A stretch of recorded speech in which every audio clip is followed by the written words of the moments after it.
Je to o ľuďoch vlastne, že aj na riadiacich orgánoch, keď pracujú ľudia, ktorí chcú veci zjednodušiť, tak sa to zjednodušiť dá. Koľko masiek prežije, alebo budú mať chuť robiť ďalej, to je otázne. Že toto je taká negatívna skúsenosť, že horšie to už asi byť nemôže.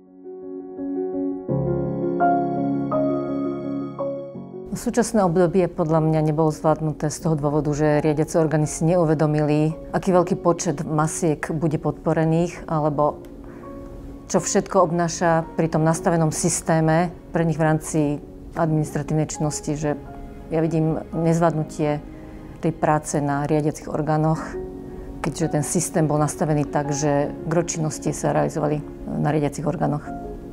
Neschopný manažment, neschopní ľudia. Dlho to trvá. Teraz mi jeden starosta, to je malinká obec, ako 4 roky vlastne mal úver kvôli refundácii, tak mi vypočítal, že koľko stali úroky, len 3000 eur zaplatil na úrokoch.